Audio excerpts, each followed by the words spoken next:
예, 오늘 오후에는 우리가 왜 침례교회를 해야 되는가, 여기에 대해서 제 경험도 이야기하고 전 세계 역사도 이야기하고 또 교회 역사도 이야기하고 성경이 무엇라고 이야기하는가, 이런 것들을 좀 정리해서 여러분에게 이제 말씀을 드리려고 합니다. 제가 오늘 두 가지, 여기 죽음으로 지킨 진리, 침례라고 하는 이 팸플렛하고 그 다음에 예수 그리스도의 좋은 군사, 침례 성도, 두 가지를 여러분에게 이제 나눠드렸거든요. 그래서 요거를 이제 중심으로 제가 여러분에게 이제 말씀을 드릴 거예요. 혹시 갖지 않으신 분은 옆에 있는 분들 통해서 이제 받으시면 좋겠고요. 뭐 오후는 뭐 설교하고 그러는 건 아니니까 이렇게 조금 좀 이렇게 편안한 가운데 말씀을 이렇게 제가 전할 수 있도록 그렇게 협조해 주시면 감사하겠습니다.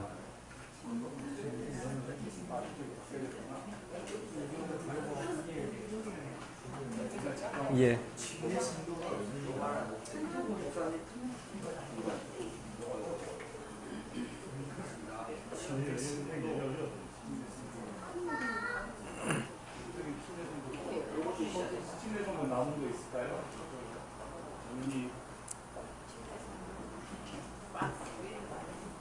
예, 많이 가져다 놨으니까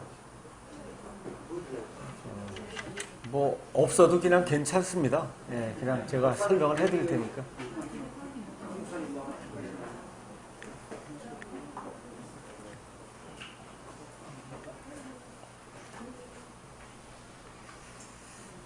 말씀 시작할게요. 저와 제 아내는 태어나면서부터 감리교인입니다. 그래서 감리교 외에는 다녀본 데가 사실 없어요. 뭐 다른 교회는 이제 뭐 몇 번씩 가고 이런 건 했어도 하여튼 태어나면서부터 온 가정이 이제 감리교가 돼서, 특히 우리 둘 다 이제 인천에서 이제 태어났는데 인천에 감리교가 이제 많이 있습니다.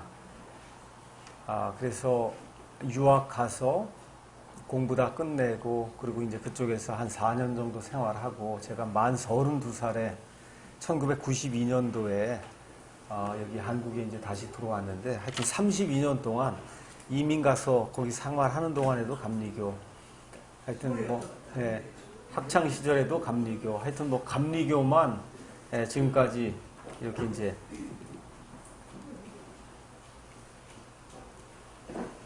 감리교인으로만 이제 살았어요. 근데 지금은 제가 이제 침례교 회를 하고, 침례교회는 이제 베프티스트 처치라 이제 그렇게 얘기해요. 베프티스트가 됐고, 침례교만이 옳다, 이거를 주장하는 그런 사람이 지금 됐어요.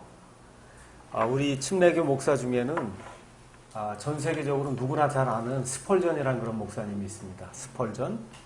그래서 19세기 말에 말 그대로 영국의 설교의 황제라고 불렸던, 엄청난 것과 같은 그 설교를 했던 스펄전이라는 분이 있어요. 이분도 원래 가정이 이제 침례교 가정이 아니었는데 예수님의 복음을 깨닫고 그리고 이제 침례교 성도가 이제 됐어요. 그랬더니 어머니가, 아니 너 왜 침례 성도가 됐냐?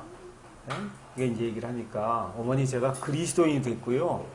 그리스도인 중에서도 제가 침례 성도가 되는 그러한 영광을 누리게 됐습니다. 이제 그런 얘기를 했습니다. 우리가 영어로 가서 보면 기독교계라고 하는 단어가 있어요. 그거는 영어로 크리스텐덤 그래요. 그러니까 우리가 킹덤 할 때 DOM이 붙듯이 크라이스트, 그리스도를 언급을 하는 그런 어떤 덤, 이래서 그걸 크리스텐덤이래요. 그건 기독교계라고 얘기해요. 그러니까 예수님을 믿는다고 고백하는 그런 사람들은 다 기독교계예요. 예를 들어 뭐 천주교, 안식교, 몰몬교, 여호와의 증인, 심지어 뭐 안상홍 증인의 신천지, 뭐 이런 이단도 다 어쨌든 말로, 문선명 거기도 갔다 말로 예수님이 어쩌고 저쩌고 얘기하잖아요. 이렇게 얘기하는 데는 기독교계라고 얘기합니다. 크리스텐덤. 이런 게 있고, 영어로 기독교가 있어요. 그건 크리스체니티. 크리스체니티라고 얘기해요. 크리스체니티. 그래서 크리스체니티 안에는 그 안에 교파가 여러 개 있는데, 앞에 이제 제가 말씀드린 건 다 이단 얘기한 거예요. 이단.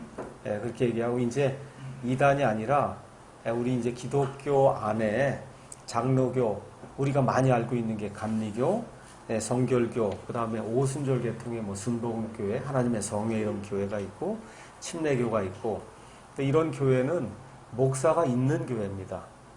목사가 있어요, 교회에. 그래서 어느 분을 목사님하고 이렇게 부르는 그런 스타일의 교회가 있고, 또 전 세계적으로 목사가 없는 교회도 있어요. 예를 들어 형제교회라든지 지방교회라든지. 그래서 성경 가서 보시면 교회는 다양한 형태로 존재할 수가 있어요. 목사가 있는 교회도 가능하고 없는 교회도 가능하고 집에서 모이는 교회도 가능하고 건물을 얻어 사는 교회도 가능하고. 그래서 하나님 우리에게 영혼의 자유, 양심의 자유를 허락해 주시고 그 사정에 따라서 이런 교회를 이렇게 융통성 있게 할 수 있도록 이제 그렇게 이제 만들어 줬습니다. 근데 우리에게는 우리 주변을 이렇게 돌아보면 장로교가 아마 가장 많을 거예요. 그래서 장로교 이제 다니시는 분들이 우리는 장자교단이다. 이제 그걸 아주 굉장히 강조를 많이 해요. 장자교단이다. 그렇죠? 예. 이거 많고, 그 다음에 이제 많은 게 이제 감리교. 우리나라 이제 그 순서로 따지면 지금은 아마 오순절 순복음 계통이 그 다음에 많고, 아마 성결교나 침례교 이런 게 그 다음 순서로 이렇게 돼 있고, 또 미국을 가서 보면 한 70% 이상이 침례교예요. 침례교.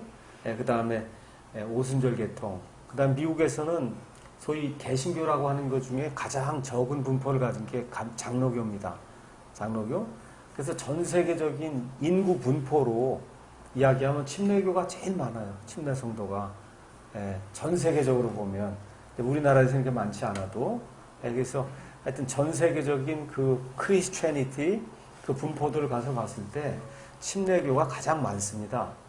뭐 다수니까 다 옳다. 제가 그런 얘기 하려고 하는 것이 아니고, 그래서 그냥 우리 처해 있는 이런 상황에서 장로교만이 뭐가 옳은 거고 이런 생각은 하실 필요가 없다. 이렇게 이제 말씀을 드리고, 하여튼 22살인가 제가 유학을 나가서 만한 한 10년 동안 캐나다도 생활하고 미국도 이제 생활하고 이렇게 하다 보니까 또 어떻게 하다 보니까 미국에 또 이민이 이렇게 되고 또 미국에 시민권까지 이제 따게 되고 한 뭐 그런 생활을 이제 하면서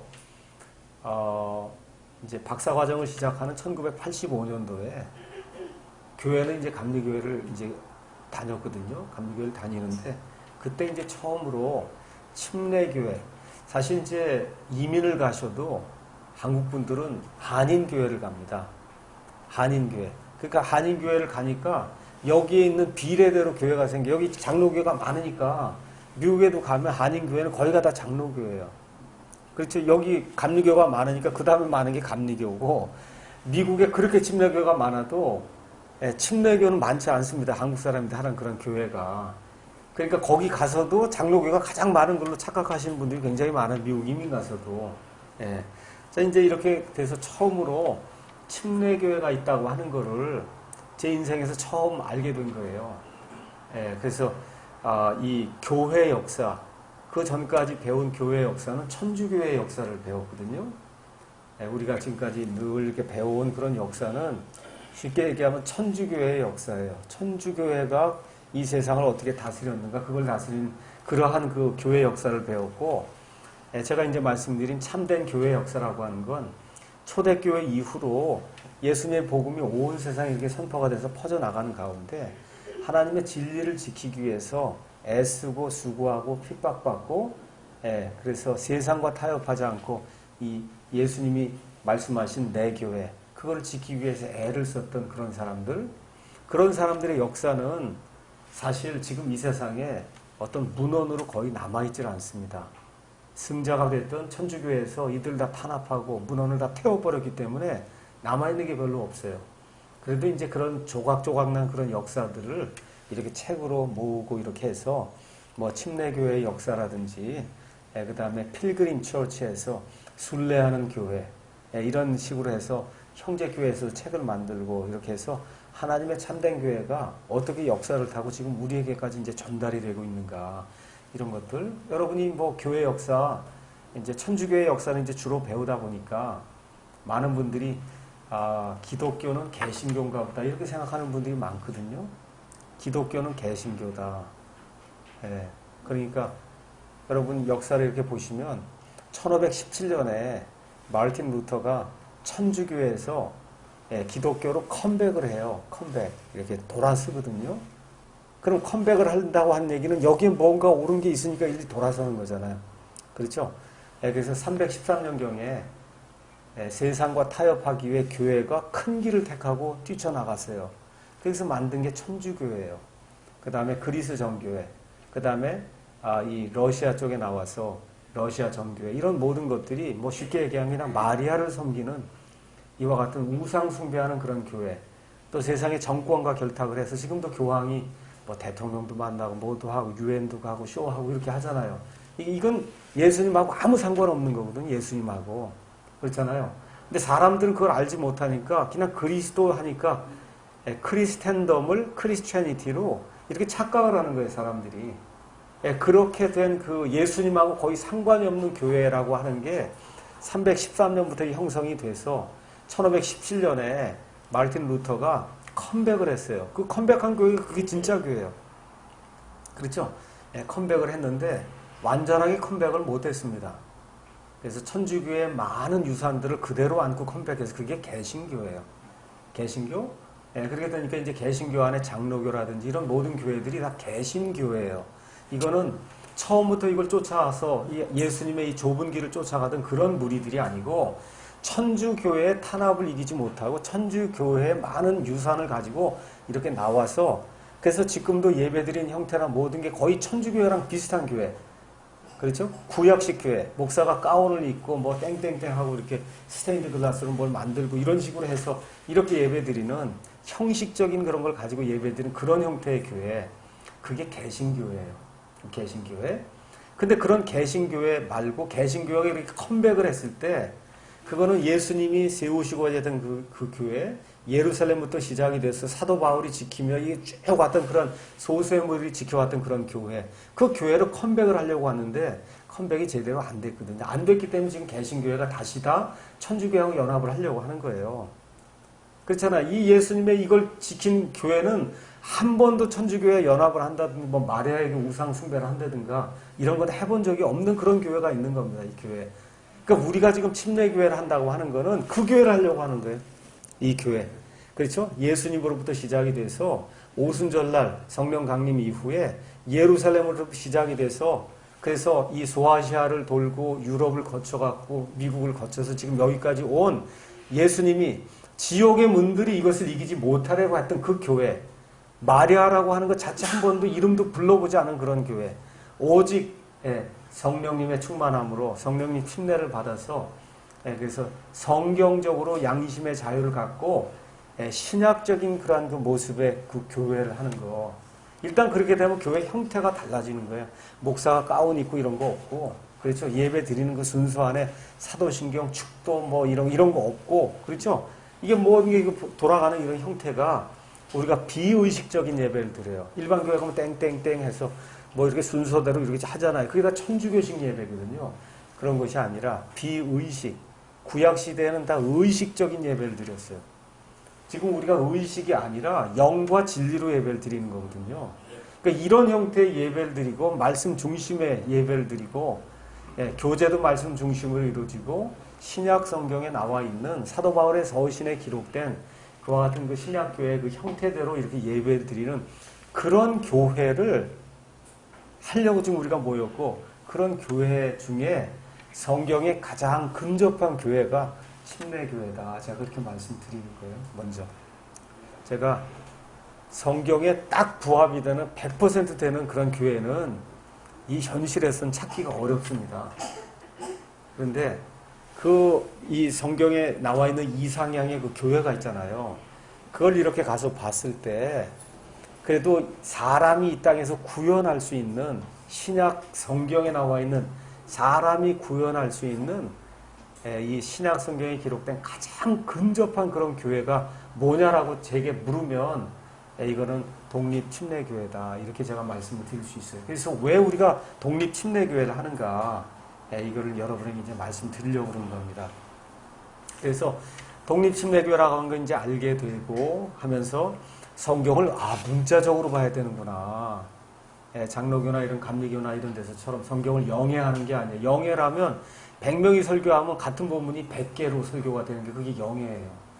보는 사람마다 다 달리 보이니까. 그렇죠? 하나님 성경을 그렇게 안 주셨거든요. 하나님께 주셨으면 특별한 일이 없는 한 그 성경, 그 구절은 한 뜻만 있는 거지 어떻게 그게 100가지, 1000가지 뜻이 있을 수 있어요. 그렇죠? 그렇게 보려면 문자적으로 성경을 봐야 되고 문자적으로 성경을 보다 보니까 이 모든 걸 우리가 신학적인 용어로 세대주의를 한다. 이제 그렇게 이야기를 합니다. 신학적으로. 그 세대주의가 뭐냐? 아주 간단해. 성경에 있는 거를 문자 그대로 믿는 거예요. 하나님이 6일 동안 온 세상을 창조했다 그러면 24시간에 6일 그걸 사용해서 하나님이 이 모든 걸 만드시는 거예요. 그거 못하시면 하나님이 아니세요. 그렇죠? 문자 그대로 믿는 거예요. 세상과 온 우주 공간이 얼마나 됐냐? 성경 그대로 가서 보니까 6,000년 됐다 그래요. 6,000년이면 하나님 충분한 기간이거든요. 하나님께. 6,000년 됐다고 믿는 거예요. 과학자가 뭐라고 이야기하든 과학자가 아니라 하나님이 옳으시다. 이 말씀이 옳다고 그거 그대로 믿는 거. 성경 가서 보니까 천년 왕국이 있다 그래요. 그래서 1000년 동안 이 땅에 마귀가 1000년 동안 무적행에 갇히고 그래서 마귀가 사람을 유혹하지 못하고 그래서 말 그대로 이 땅에 사자가 소처럼 풀을 뜯고 아이가 독사의 뱀에 가서 이 손을 넣고 그래도 전혀 상함이 없고 말 그대로 온 세상이 화평 가운데 거해서 처음에 하나님께서 에덴 동산에서 아담을 통해 이루시고자 했던 그 아름다운 그와 같은 그 왕국이 땅에서 문자 그대로 이루어지는 이러한 때가 있다. 이게 믿는 게 그게 성경신자예요. 그 성경신자를 누가 가르쳐줬냐? 독립침례교회들이 이제 가르쳐준 겁니다. 자, 그래서 그 이후에 성경을 스스로 연구를 하고 또 92년도 이후에는 들어와서 이제 성경을 번역하는 그런 일도 하고 하면서 침례라고 하는 것이 맞는구나. 그러니까 첫째, 왜 우리가 침례교회를 하냐? 침례가 성경에 맞기 때문에 그래서 침례교회를 하는 거예요. 그래서 오늘은 침례, 그 다음에 침례성도 이런 걸 여러분에게 말씀을 드리도록 하겠습니다. 먼저 침례 팜플렛 이렇게 가서 보시면 제가 여기 들어와서 침례가 옳다는 것을 좀 이렇게 알리기 위해서 여러 가지 팜플렛을 좀 만들어 남들이 만든 게 있는가 있으면 그거 쓰면 좋잖아요. 아무리 찾아도 없는 거예요. 아무리 찾아도 없어요. 그래서 결국은 이거를 한 10년, 15년 전쯤에 만들어서 그러다가 이제 교회를 하면서 우리가 다시 이제 이걸 인쇄해야 되겠다 해서 최근에 이걸 다시 인쇄한 겁니다. 여기 가서 보시면 별거 아닌 것 같아도 여기 조그만 사진이 있어요. 이 사진에 어떤 사람이 지금 침례 받으면서 물속에 푹 잠겨있는 이 사진이 지금 이 안에 들어가 있습니다. 지금 한국의 침례교회가 이 독립침례교회 이런 거 말고 소위 기독교 한국침례교회 보통 이 침례교회 간판이 붙어 있는데 이런 데 가면 침례교회가 많이 있습니다. 근데 현실이 어떠냐? 이런 침례를 준다는 거 이거 외에는 일반 교회하고 하나도 차이가 없어요. 심지어 지금은 침례를 안 주고 미국 같으면은 다른 교회에서 세례를 받았는데 침례교회로 오면 그 침례 받은 걸로 인정을 해주겠다는 거예요. 이게 침례교회 이게 현실이에요 지금. 그러니까 이건 말도 안 되는 그런 침례교회가 지금 이 세상에 침례교 간판을 걸고 지금 이러고 있는 그런 상황입니다. 이게 상황이 이 정도 되다 보니까 얼마 전에 여러분 아시는지 모르겠지만 우리 지금 국무총리가 누구죠? 황교안 국무총리가 침례교 전도사라는 사실 아세요? 아세요? 침례교 신학대학원을 다니고 신학교를 다니고 전도사 안수를 받아서 서울에 제가 이름은 제가 지금 기억 못하는데 거기 교회에 전도사예요. 전도사. 그래서 이번에 그거 인준 받고 이런데도 종교 편향이다 이래갖고 엄청 곤욕을 많이 치렀거든요. 이런 사람이 하면 불교나 이런 거 다 탄압하는 거 아니냐. 하여튼 어찌됐든 그 교회 목사님이 전화를 걸었더라고요. 전화를 걸어서 당신네 교회 이거 보니까 너무 좋던데 이 팜플렛을 몇백 개 좀 보내라. 그런 거예요. 그러니까 교회가 50년이 되고 이랬는데도 이런 팜플렛조차가 없는 거예요. 이 침례교회라고 하는 데가. 그러시냐고 그러면 제가 같이 이것도 보내드리겠습니다 해서 이 침례성도의 팜플렛도 해서 같이 500개씩인가 해서 보내드렸는데 받았다는 연락도 없더라고요. 그 이후에 어떻게 됐는지 하여튼 뭐 제가 모르겠지만 당신네 교회가 다음 주에 침례를 주려고 하는데 이거 성도들 교육하려고 보니까 이만한 자료가 없다. 그래서 이제 이거를 받아갔어요. 그러니까 참 아이러니죠. 그렇죠? 예, 이런 일들이 지금 우리 가운데 생기면서 지금 우리가 침례교회를 지금 하려고 하는 거예요. 자, 침례가 뭐냐? 여기 나와 있는 것처럼 대부분의 한국 교회는 세례를 주고, 침례를 주는 교회는 거의 없습니다. 이러다 보니까 한 20년 전쯤에는 심지어 침례교회는 이단이다. 보통 그렇게 많이 생각했어요. 이게 이제 뒤집어진 게 아마 한 30년 전쯤에 옛날에 빌리그레함이 우리나라에 왔어요. 그 빌리그레함이 왔을 때 통역을 한 사람이 김장한 목사예요. 근데 그 김장한 목사가 누구예요? 침례교 목사잖아요. 이렇게 돼갖고 침례교도 이단은 아닌가 보다 이렇게 이제 생각이 되던 그런 시절이 있었어요. 근데 아직도 지방이나 어디 가면은 침례교는 이단이다 이렇게 생각하는 감리교나 장로교인이 상당히 많이 있습니다. 자, 그래서 침례와 세례에 대해서 제가 잠깐 이제 설명을 드리겠습니다. 안에 팜플에 가서 보시면 침례, 세례, 우리 개역 성경이나 이런 데 가서 보시면 다 세례로 이제 번역이 되어 있는데 그 번역된 그 그리스어 단어가 밥티조, 그 다음에 밥티스마, 그 다음에 이제 침례를 주는 그런 사람은 밥티스테스 이런 단어로 이제 나옵니다. 이 말은 그리스 말 밥토라고 하는 그런 말에서 나오는데 이 말이 신약 성경에 115번 사용이 됩니다. 115회.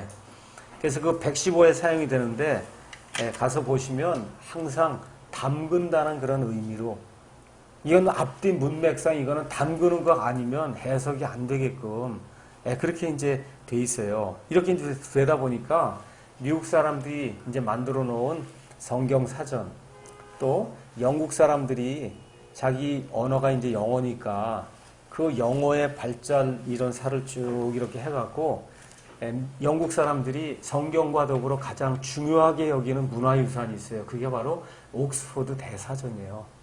지금 전 세계를 영어가 장악하고 있잖아요. 그렇죠? 지금 북한에서도 뭐 잘하려면 영어 잘해야 돼요. 그렇게 되니까 이 영국 사람들이 영어라는 거에 대한 가지고 있는 자부심이 대단해. 전 세계를 지배하고 있으니까 말로. 그렇지 않습니까? 그래서 그 말의 원천과 이런 모든 것들을 이제 모아놓은 게 옥스퍼드 대사전이에요. 그래서 그 옥스퍼드 대사전 같으면은 어떠한 단어가 AD 한 1000년경부터 영어가 형성이 되면서 변천되어 있는 모든 거를 쫙 다 이렇게 기록을 해놓은 거예요. 그러니까 그런 단어를 가서 보면 이건 종교인들이 만들어 놓은 그런 단어가 사전이 아니고 말 그대로 중립적으로 영어를 하는 그런 사람들이 이런 단어가 어떻게 변천이 됐는가를 그 안에 이제 쭉 기록을 해놓은 거예요. 그럼 여기 baptism이라는 단어, 영어로 동사로는 baptize라고 하는 그런 단어도 가서 그 사람들이 어떻게 정의를 내렸냐 하면 immerse라고 하는 그런 단어 써요. 푹 잠근다라는 그런 단어로 이거는 그 단어 외에는 없어요. 그 단어 외에는 immerse라고 해 푹 담근다 그런 단어 외에는 없습니다. 그래서 그리스 말 그 어원 자체도 담그는 거고 그 다음에 영어 사전이 보여주는 그 단어 자체도 담그는 거고 근데 이렇게 했는데 어떻게 하다 보니까 중국을 통해서 성경이 들어오게 됐는데 중국에 먼저 이 천주교회가 먼저 들어왔거든요. 그래서 천주교가 이제 포교 활동을 하다 보니까 천주교 쪽에서 이런 베프티즘이라는 그런 단어를 천주교회는 다 세례를 주잖아요. 그것도 유아 세례를 주다 보니까 그거를 깨끗이 닦는 예식이다. 닦는 거야. 세수할 때 하는 그 세자 그걸 써서 닦는 걸로 그렇게 만들어 버렸어요. 잠그는 것이 아니라 이렇게 돼서 그 전통이 우리에게 이제 들어오면서 우리가 이제 성경을 번역할 때 우리가 뭐 아무것도 없으니까 중국에 나 있는 그 성경 그 한자로 되어 있는 걸 이걸 받아서 이렇게 해서 번역하다 보니 뭐 이것저것 생각할 거 없고 이 베프티즘이라는 단어는 그건가 보다 또 생각을 하고 처음에 우리나라에 들어온 게 장로교, 감리교가 들어왔잖아요. 침례교는 한참 이후에 들어왔으니 장로교, 감리교는 다 세례를 주고 있으니까 보니까 뭐 선교사들도 보니까 너무 좋잖아요. 다 세례로 돼 있고 그렇지 않으면 이게 다퉈야 되는데 그래서 이제 중국어 성경이 세례로 돼 있고 하다 보니까 이제 세례로 이렇게 이제 정착이 되면서 우리나라, 일본, 그다음에 중국 이런 데는 다 세례로 이제 이렇게 돼 있어요. 그래서 한국에는 아마 세례 주는 교회가 한 70%, 아마 침례 주는 교회가 한 30% 이렇게 이제 돼 있어요. 그래서 미국과 정반대고 전 세계와도 정반대가 되는 그런 현상이 지금 우리나라에 이제 일어나고 있습니다. 제가 뭐 숫자를 가지고 이게 옳다 그러다 이런 얘기 하려고 하는 것이 아니라 우리가 이제 성경적으로 성경 신자가 돼야 되겠다. 바이블 빌리버가 돼야 되겠다. 이러고 지금 여기 완전 있는 거 아닙니까? 그러면 성경이 뭐라고 이야기하는가를 잘 이해를 하고, 그리고선 성경이 침례라고 그러면 침례를 따라야 될 것이고, 성경이 그냥 물을 뿌리는 거라 그러면 물을 뿌리는 걸로 그렇게 따라야 되는데, 성경 가서 살펴보면 잠그는 걸로 그렇게 돼 있어요. 자, 그래서 침례를 가장 잘 설명해주는 이 사도행전 8장을 잠깐 가서 보겠습니다. 자, 이제 사도행전 2장에서 교회가 형성이 되고, 교회가 이제 세상으로 퍼져나가는 가운데, 먼저 사도행전 8장에는 사마리아의 교회가 퍼져나가요. 예루살렘, 그 다음에 유대를 넘어서 사마리아. 그래서 사도행전 첫 부분에는 사마리아의 복음이 선포된 내용이 나오고, 그 다음에 땅끝까지 이르러 하려니까, 그 다음에 누가 나와요? 에티오피아라고 하는 먼 나라에서 이 유대인 내시가 예루살렘에 1년에 3차례 중에 한 번은 와야 되기 때문에 지금 와서 예배를 드리고 돌아가는 내용이 그 안에 기록이 되어 있어요. 그래서 드디어 이제 땅끝까지, 끝에 땅의 이방인, 이 에티오피아 내시는 어느 면에서 유대인인데 반유대인쯤 되는 사람, 이 사람이 이제 복음을 받아들인 그런 내용이 사도행전 8장에 나와 있습니다. 이 사람이 이사야서 53장을 읽고 있는데 이 이사야서 53장이 누구에 대한 건지 알지 못하고 고민하는 가운데 하나님께서 빌립을 시켜서 빨리 저기 지금 가자지구라는데 아시죠 여러분? 분쟁이 일어나는 그 가자지구 거긴대로 내려가면 그러면 어떤 사람이 성경을 읽고 있으니 그 사람에 가서 성경을 가르쳐줘라. 그래서 빌립이 이제 거기 내려갔더니 내시가 올라오라 그래서 이사야서 53장 말씀을 내가 지금 읽고 있는데 이 이사야서 53장에서 대언자가 얘기하는 이 사람이 도대체 누구냐? 대언자 자신을 얘기하는 거냐? 아니면 누구냐? 그 얘기를 하니까 빌립이 그 성경 말씀부터 시작해서 이분이 바로 예수님이시다 하고 예수님을 이제 열심히 가르치고 선포를 했어요.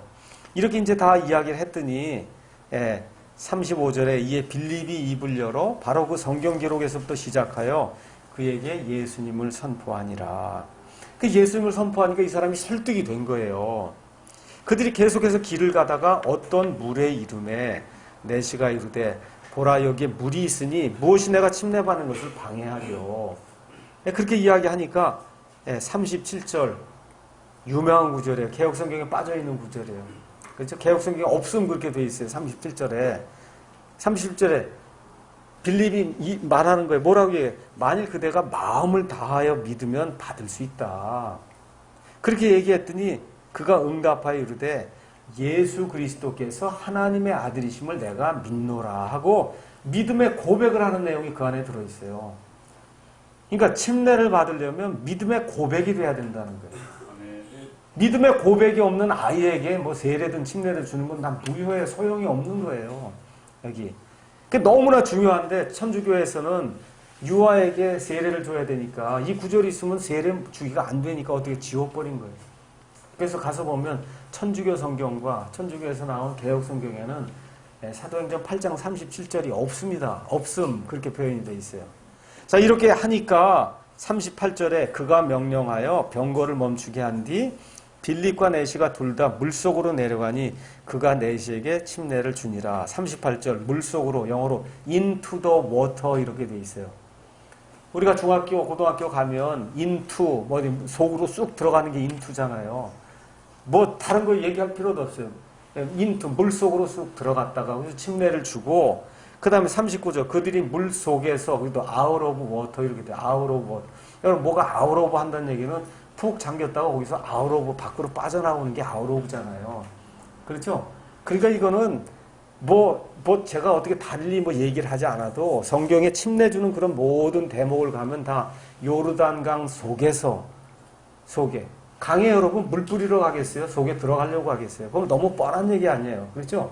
그래서 물 속에 들어갔다가 침례를 주고 물 밖으로 이렇게 나오는 성경에 가서 침례 받는 구절들을 보면 다 그렇게 돼 있습니다. 그러니까 이런 거를 부인할 수 없다는 거예요. 저와 여러분이 성경대로 믿는다고 하면 이런 걸 부인할 수가 없는 거예요. 그러니까 내가 옛날에 세례를 받았다 뭐다 그거 다 그만두고 그렇죠? 어떻게 침례에 순종하는 거예요. 왜 그래요? 예수님께서 모든 민족들을 가르치고 그들에게 아버지와 아들과 성령님의 이름으로 침례를 주라 그랬잖아요. 그 명령에 순종해서 다른 거 없어요.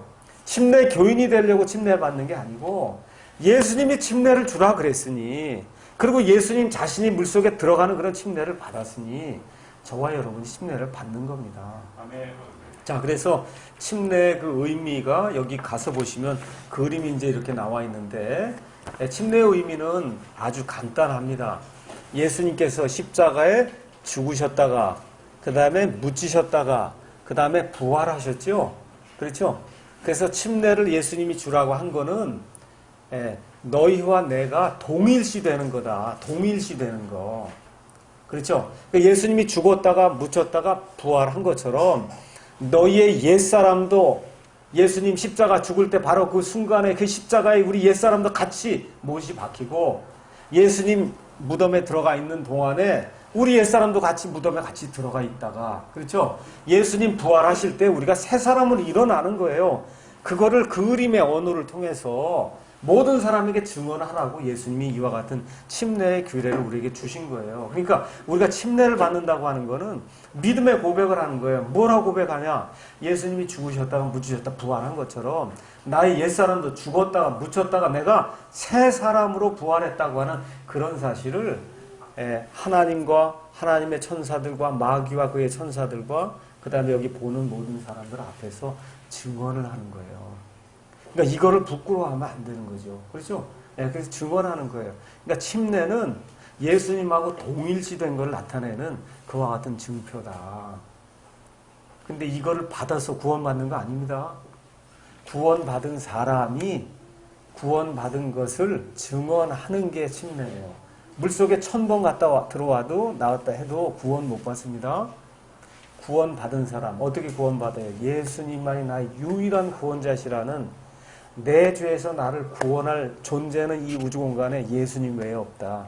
그분께서 십자가에서 나를 위해서 피를 흘려주시고 그 보배로운 피로 내 행위와 상관없이 하나님이 나를 은혜로 나를 이 죄 가운데서 구출해 주셨다는 그 사실을 인정을 하고, 예수님이 내 마음속에 들어오셔서 내 주님이 되십시오 하고 예수님을 고백한 그 경험이 있는 그 사람만 예수님 십자가 죽으실 때 나도 같이 죽고 같이 무덤에 묻혔다가 예수님 부활하신 그 순간에 나도 같이 부활해서, 그래서 이미 하나님의 왕좌 오른편에 내 자리가 하나가 마련이 돼 있는 이 사람, 그렇죠? 이 사람만 침례를 받는 거예요. 이 사람만. 이게 침례의 중요한 그런 의미예요. 그러니 이거 물을 뿌리고 그래갖고는 그게 안 나타나잖아요. 물을 뿌려갖고서 그게 안 나타나는 거예요. 그러니까 침례는 잠기는 거예요. 어떻게 잠겨? 물속에 푹 잠겨야 돼요. 마찬가지로 성령 침례를 받는다 그래야지, 성령 세례를 받으면 여기만 받으면 안 돼요. 성령님을 여기만. 성령 침례를 받는 거, 성령님이 여기부터 여기 발끝까지 우리를 푹 잠궈야 돼요. 그래서 성령님 속에 푹 잠겨야 그게 성령 침례를 받는 거예요. 그 침례는 일생에 한 번 구원받을 때 일어나는 거예요. 마태복음 3장에 가서 보시면 이 침례자 요한이 예수님의 사역을 설명하면서 뭐라고 얘기해요? 성령님의 침례를 주시고 또 불침례를 준다. 그 불침례를 뭐 성령 침례를 생각하고 불침례 달라고 불세례 받아야 된다고 외치는 사람이 엄청 많습니다. 아니에요. 그 구원받지 못한 껍데기가 들어가는 게 불 속에 들어가는 걸 예수님 말씀해 주시잖아요. 그러니까 나중에 지옥불 속에도 이마만 들어가면 안 되잖아요. 푹 잠기는 거예요. 푹. 그게 불침례예요. 불침례. 그래서 불침례 받으면 안 됩니다. 우리 구원받은 사람은 성령 침례 받고, 그렇죠? 그건 어디 구원 받는 순간에 받는 거예요. 성령님한테 푹 잠기는 거예요. 일생에 한 번 일어나는 거예요. 그리고 이렇게 성령 침례를 받은 사람들이 모든 사람들 앞에서, 하나님 앞에서 나는 성령 침례 받은 사람입니다 라는 것을 증언하는 것이 바로 물침례다. 그러면 우리 에베소서 4장 한번 가서 보시죠. 에베소서 4장에 가서 보니까 3절에 화평에 매는 띠로 성령이 하나 되게 하신 것을 힘써 지키라. 너희를 부르심에 한 소망 안에서 너희가 부르심을 받은 것 같이 한 몸과 한 성령이 있고 한 주와 한 믿음과 몇 침례가 있어요? 한 침례가 있다. 이렇게 얘기하니까 옳거니 이거 물침례를 받아야 되는 거 그 얘기하는가 보다. 이렇게 생각하는 분이 있어요. 여기 나와 있는 침례는 여기는 그런 침례 얘기하는 게 아니에요. 여기는 성령 침례를 이야기하는 거예요. 그러니까 장로교회를 다니고 물침례를 한 번도 안 받은 사람도 장로교회 안에서 구원받은 사람이 있고 감리교 안에서도 구원받은 사람이 있으면 물침례는 안 받아서도 뭐는 받은 거예요? 성령 침례 받은 거. 지금 그 침례를 얘기하지. 이거 우리 침례교회 한다고 해서 이거 들고 가서 너 이거 물침례 안 받았으니까 구원 안 받아 이렇게 얘기하면 안 되는 거예요. 물에는 수천 번 들어갔다 나와도 구원 못 받습니다. 구원받는 건 성령 침례를 통해 받는 거예요. 그래서 그런데 나와 있는 한 침례라고 하는 건 구약시대에 하나님이 한 번도 행하지 않은 역사. 그게 뭐예요? 성령 침례거든요. 그렇죠? 성령 침례를 받으면 성령님이 들어오시면 영원 무궁토록 그 사람 안에 거하세요. 그 성령님의 내주라고 이야기해요. 그렇죠? 성령님의 내주는 오순절 성령 강림 이후에 신약시대 성도들에게만 허락해 주신 하나님의 특별한 그러한 특권이에요. 이런 특권을 받은 사람이 이게 누리는 게 여기 나와 있는 한 침례, 성령 침례다. 이렇게 이제 이해를 하시고, 자, 그러면 침례는 누가 받느냐? 구원받은 사람만 받는 거예요. 구원받은 사람만. 예. 자, 그래서 아까 말씀드린 대로 빌립이 말씀을 전하니까 에티오피아 내시가 구원받았어요. 일반 교회 가면 순서가 어떻게 돼요? 일단 교회 가면 1년 있다가 입교하세요. 그렇죠? 예, 1년 좀 이제 또 지나면 세례 받으세요. 그렇게 얘기하고 남자 같으면 또 한 1년 지나면 집사하세요. 이게 순서가 그렇게 돼 있는 거야. 또 돈 많이 내면 장로하라 그러고 이렇게 되는 거거든요. 이게 그거는 어느 면에서 종교 행사를 하는 거지 성경하고 아무 상관이 없는 거예요. 성경에는 어떻게 돼 있냐? 여기 가서 보니까 구원 받으니까 즉시 어떻게 해요? 침례 받는 거예요. 교회 오래 다니고 뭐 입교 뭐 교리문답하고 그런 것이 아니라 침례는 아주 간단해. 예수님하고 내가 동일시됐다는 거예요. 이 동일시된 게 내가 확신합니다 하는 걸 드러내는 건데 무슨 뭐 창세기부터 요한계시록 다 알고 그런 거 안 해도 괜찮아요. 뭐만 있으면 돼. 예수님이 내 안에 들어와 계십니다만 고백하는 사람은 즉시 침례를 받는 거다. 성경에 나와 있는 침례 받는 장면을 가서 보면 다 즉시 침례를 받습니다. 우리가 가서 사도행전 16장 한번 가서 보겠습니다. 사도행전 16장에는 빌립보 감옥의 간수가 구원받는 내용이 그 안에 이제 기록이 되어 있습니다. 구원받는 내용이. 그래서 16장에 바울과 그 다음에 신라가 도망가지 않고 이제 남아있는 걸 보고 16장에 뭐라고 얘기해요? 선생들아, 우리가 어떻게 해야 구원을 받을 수 있겠느냐 하는 내용이 이제 그 안에 기록이 되어 있죠. 16장 30절에 선생들이여 내가 무엇을 하여 구원을 받으리까? 그들이 이르되 예수 그리스도를 믿으라. 예수를 믿으라가 아니에요.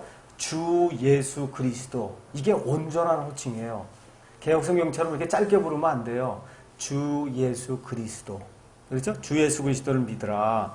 그래야만 내가 구원을 받고 그 다음에 너의 설교 전도를 통해서 내 집이 구원을 받는다. 그렇게 이제 전달했더니 22절 주의 말씀을 그와 그의 집에 있던 모든 사람들에게 말하니라. 33절 바로 그 밤 바로 그 시각에 그가 그들을 데려다가 채찍 맞은 자리를 씻어주고 자기와 자기의 온 가족이 어떻게 침례를 받아요? 즉시 침례를 받는 거예요. 뭐 기다리고 1년 있다고 오고 그런 거 아니에요. 즉시 침례를 받는 거예요. 그러니까 우리가 성경 기록대로 한다 그러면 어떻게 해요? 구원 받으면 제가 침례를 받겠습니다. 강요는 안 해요, 우리가. 그렇죠? 그렇지만 성경에 나와 있는 것이 구원받은 사람은 침례를 받아야 됩니다 하면 그러면 즉시 침례를 받는 것이 그게 우리 성경 신자가 해야 될 그런 일입니다. 자, 그러면 침례는 어떤 식으로 주느냐? 성경적으로 이야기하면 구원받은 사람은 누구나 침례를 줄 수 있습니다. 근데 성경에 나와 있는 이런 일들은 다 남자들이 하기 때문에 구원받은 형제들이라고 하면 누가 구원받고 내가 침례를 받아야 되겠다 하면 공식적으로 뭐 특별한 일 없으면 형제들이 뭐 강가에든 어디 나가서 침례를 주면 돼요. 근데 이제 많은 경우에 이게 침례를 준다고 하는 것이 많은 경우에 지금 지역교회를 형성해서 이게 하다 보니까 지역교회 멤버십하고 많은 경우에 상관이 있어요. 그 이게 마음대로 이렇게 자유롭게 이렇게 진행이 되다 보면 받는 사람도 찝찝하고 주는 사람도 이게 이런 문제가 우리 사람이기 때문에 그렇게 될 수가 있거든요. 이제 그렇게 하다 보니까 대부분의 경우 교회에서 침례를 줍니다. 침례교회에서 침례를 줘요. 이렇게 하게 될 때 침례를 주는 근거가 뭐냐?